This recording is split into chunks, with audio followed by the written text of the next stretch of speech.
আমার বন্ধুগণ, রাসূলুল্লাহ সাল্লাল্লাহু আলাইহি ওয়াসাল্লাম সাহাবায়ে কিরামদেরকে প্রস্তুত করছেন জিহাদে যাওয়ার জন্য, জিহাদে অংশগ্রহণ করার জন্য। লড়াই হবে মুতার প্রান্তরে। কোন প্রান্তরে? মুতার প্রান্তরে যুদ্ধ হবে, জিহাদ হবে, লড়াই হবে। 3000 সাহাবীকে রাসূলুল্লাহ সাল্লাল্লাহু আলাইহি ওয়াসাল্লাম প্রস্তুত করলেন। কয় হাজার? 3000 সাহাবীদেরকে রাসূল প্রস্তুত করলেন। 1 লক্ষ রোমান সৈন্য, তদানীন্তন সুপার পাওয়ার সজ্জিত বাহিনী অস্ত্র হাতে চলে এসেছে তারা মুতার প্রান্তরে। একদিকে 1 লক্ষ, অপরদিকে কয় হাজার? একদিকে 1 লক্ষ কাফেরেরা, আর রাসূল সাল্লাল্লাহু আলাইহি ওয়াসাল্লামের সঙ্গী সাথীরা কয়জন? 3000। আল্লাহ তাআলা বলেন, যদি তোমরা মুমিন হও তোমাদের সাহায্যকারী কে? আল্লাহ। শর্ত হলো মুমিন হওয়া লাগবে। কি হওয়া লাগবে? মুমিনদের গুণাগুণ যে কোনো সময় যে কোনো পরিস্থিতিতে জানমাল খরচ করার জন্য সব সময় প্রস্তুত থাকতে হবে। আল্লাহ নবী সাল্লাল্লাহু আলাইহি ওয়াসাল্লাম এই জিহাদে সেনাপতির দায়িত্ব পালন করার জন্য রাসূলুল্লাহ সাল্লাল্লাহু আলাইহি ওয়াসাল্লাম 3 জনকে দায়িত্ব দিলেন। কয়জন? 3 জন। জিহাদের ময়দানে সেনাপতির দায়িত্ব, সেনাপতি লাগে কয়জন? 1 জন লাগে। কয়জন লাগে? 1 জন লাগে। কিন্তু আল্লাহ নবী সাল্লাল্লাহু আলাইহি ওয়াসাল্লাম ওই জিহাদের ময়দানে সেনাপতির দায়িত্ব পালন করার জন্য 3 জনকে আদেশ করলেন। আমার পালক পুত্র যায়েদ, কোথায় তুমি? যায়েদ দাঁড়িয়ে গেল। 2 নম্বরে জাপতির সেনার প্রতি দায়িত্ব পালন করবে আমার চাচাতো ভাই জাফর বিন আবু তালেব, কোথায় তুমি? দাঁড়িয়ে গেল।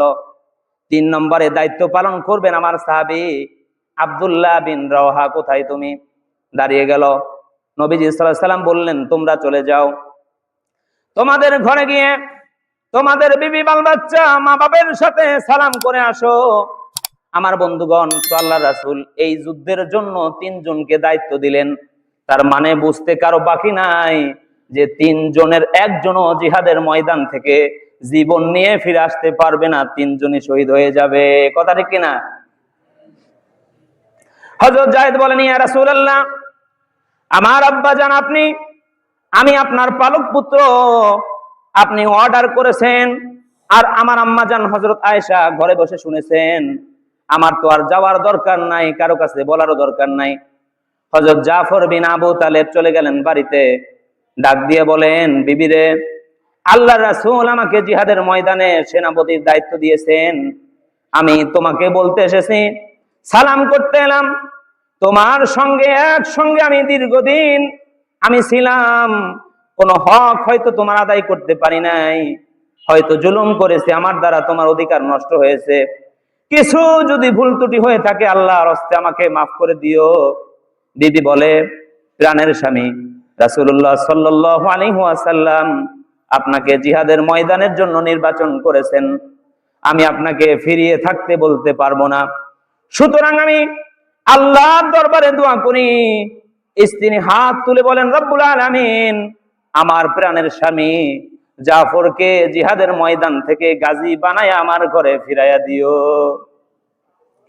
হযরত জাফর তরবারির উল্টা পিঠ দিয়া স্ত্রীর হাতের উপরে মৃদু আঘাত করে বলেন, স্ত্রীরে উল্টা দোয়া করো না, আল্লাহর নবী জিহাদের ময়দানের জন্য 3 জন সেনাপতির দায়িত্ব দিয়েছেন, আমার আগেও 1 জন আছে, পরেও 1 জন আছে, নির্ঘাত এই জিহাদের ময়দানে আমি শহীদ হয়ে যাব, জীবনের সারা জীবনের জন্য বিদায় নিতে এলাম, আমার জন্য দোয়া করো, আল্লাহর জান্নাতে দেখা হবে। সুবহানাল্লাহ। 2 নম্বরে ঘোষণা করেছেন, আমার আগেও 1 জন আছে, পরেও আরেকজন আছে, ও বিবি, নির্ঘাত ওই মুতার প্রান্তর আমি শহীদ হয়ে যাব, জনমের মতো দেখা করতে আসলাম, এই জীবনে তোমার সাথে আমার আর দেখা হবে না। জাফরের স্ত্রী কাঁদতেছেন, বাচ্চাগুলা কান্দে। জাফর বলেন, বিবিরে, এই বাচ্চাগুলি রেখে গেলাম, যে এই রাস্তায় আমি আমার জীবন দিতে যাচ্ছি, এই রাস্তায় আমার ছেলেগুলারে তুমি তৈরি করবে। বলে তিনি চললেন। বিবি কাটা কবুতরের মতো ছটফট করতেছে আর কাঁদতেছে, আর পিছনে ছোট্ট ছোট্ট ছেলে মেয়েগুলো আব্বা আব্বা বলে চিৎকার করে ডাকতেছে। হযরত জাফর একবারও পিছনের দিকে তাকায় দেখলেন না কে কাঁদে, একবারও দেখলেন না। রাসূলুল্লাহ সাল্লাল্লাহু আলাইহি ওয়াসাল্লামের সাহাবীরা এইভাবে করে তাদের জান এবং মাল যে কোনো সময় যখন প্রয়োজন হবে ডাক দেওয়ার সাথে সাথে তারা প্রস্তুত থাকতেন। তারা বিবি বাল বাচ্চার মায়া করতেন না, সবকিছু ভুলে গিয়ে একমাত্র আল্লাহর জান্নাত লাভের আশায়, আল্লাহর সন্তুষ্টির আশায় এইভাবে করে তারা প্রস্তুত থাকতেন। সুবহানাল্লাহ। হযরত আব্দুল্লাহ বিন রাওহা তিনি চলে গেলেন বাড়িতে।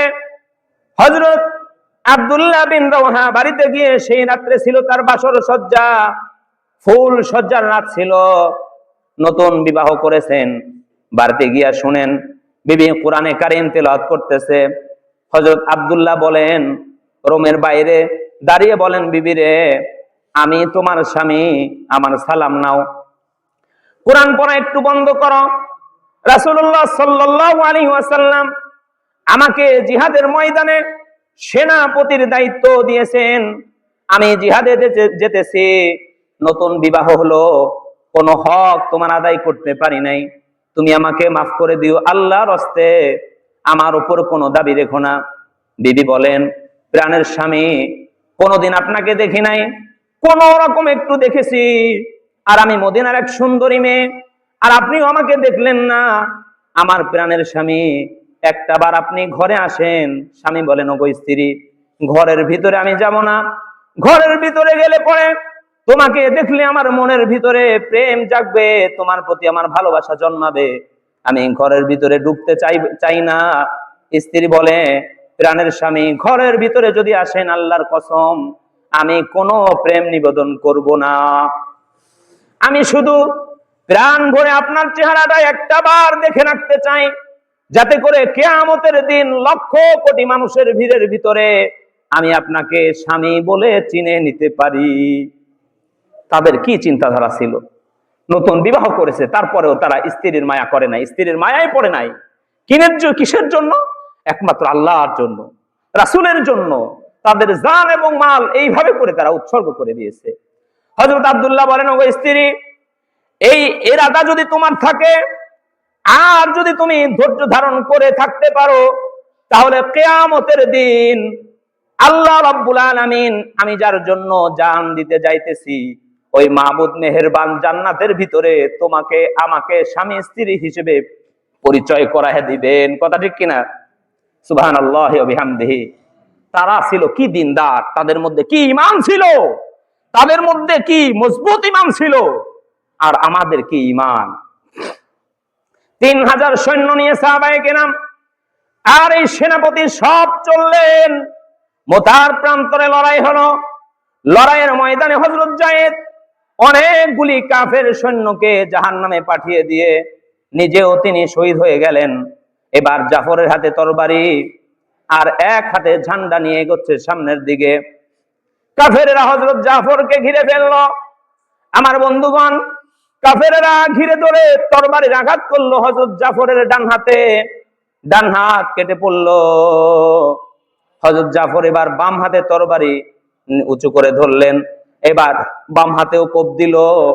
কাটা দুইটা হাত নিয়ে বুকের সাথে ইসলামের পতাকা জড়িয়ে ধরলেন। রাসূলুল্লাহ সাল্লাল্লাহু আলাইহি ওয়াসাল্লামের সাহাবীদেরকে ডেকে বলেন, ও সাহাবী শোনো, আল্লাহর নবী সাল্লাল্লাহু আলাইহি ওয়াসাল্লামকে আমার সালাম দিও, আর বলে দিও জীবনের শেষ মুহূর্তে ইসলামের পতাকা উঁচু করে রেখেছিলাম। আমার মনে হয় আমি এখন শহীদ হয়ে যাব, যেহেতু আমি এখন আমার নাকের ভিতরে আল্লাহর জান্নাতের সুঘ্রাণ পেতেছি। সুবহানাল্লাহ। এইভাবে করে তারা আল্লাহর জন্য আল্লাহর জমিনে যে কোনো পরিস্থিতিতে যখন জানের প্রয়োজন হয়েছে জান দেওয়ার জন্য প্রস্তুত ছিলেন, জান দিয়েছেন আল্লাহর জন্য। মালের প্রয়োজন হয়েছে, মালও দিয়ে দিচ্ছেন। কার জন্য? আল্লাহর জন্য। হযরত জাফর শহীদ হয়ে গেলেন। হযরত আব্দুল্লাহ বিন রাওহা, হযরত আবি উবাইদা দুইজনে মিলে ছুটলেন ঝান্ডা ধরার জন্য। এগিয়ে গিয়ে দেখে সামনে পড়ে আছে পতাকা উঠতেছে। ভাবলাম আমরা যাওয়ার আগেই ইসলামের পতাকা কে ধারণ করেছে। কাছে গিয়ে দেখি হযরত জাফরের ডান হাত কাটা, বাম হাত কাটা। কাটা দুটো হাত দিয়ে দেহটা একদিকে পড়ে আছে, পাটা একদিকে পড়ে আছে, মাথাটা এক পাশে পড়ে থেকে ইসলামের পতাকা কামড়ে ধরে উঁচু করে রেখেছে। এই হলো তাদের শহীদি মর্যাদা, এই হলো তারা ইসলামের জন্য জান মাল এবং এইভাবে করে তারা তাদের জীবনকে উৎসর্গ করে দিয়েছে। তাদের জন্য আল্লাহ তাআলা এমনি এমনি দুনিয়া থেকে সুসংবাদ দেন নাই যে এরা জান্নাতি। হযরত সাদ, হযরত জাফর এই কাটা হাত পা গুলো, মস্তক গুলো একত্র করে পা থেকে নিয়ে মাথা পর্যন্ত চুমা খাইলেন, তাকে জানাজা করে দাফন করে রাখলেন কবরের ভিতরে। রাতের বেলায় স্বপ্ন দেখে হযরত জাফর আল্লাহর জান্নাতের ভিতরে ফেরেশতাদের সঙ্গে উড়ে বেড়াইতেছেন। সুবহানাল্লাহ। আমি জিজ্ঞেস করলাম, ও জাফর, আল্লাহ তাআলা তোমার সাথে কি ব্যবহার করেছেন? ওগো আবু উবাইদা, আল্লাহ রাব্বুল আলামিন আমাকে বলেছেন, জাফর রে, আমি তোমার শাহাদাতে খুশি হয়েছি, তুমি আমার কাছে আর কি চাও? হযরত জাফর বলেন, আয় আল্লাহ পাক, কিছু চাই না, শুধু একটা দাবি, দুনিয়ায় তুমি মেহেরবানি করে পাঠাইয়া দাও, আর একবার যদি যেতে পারে তোমার দুনিয়ার বুকে তোমার দিন কায়েমের জন্য কাফেরের বিরুদ্ধে লড়াই করে জীবনটা আরো একবার দিয়ে আসি। সুবহানাল্লাহ। যারা আল্লাহর জন্য আল্লাহর জমিনে দিন জান এবং মাল দিয়ে শহীদ হয়ে গেছে, তাদের মর্যাদা এত বেশি যে তারা জান্নাতের মধ্যে, জান্নাতে ফেরেশতাদের সাথে পাখিদের সাথে ঘুরে বেড়াইতেছে।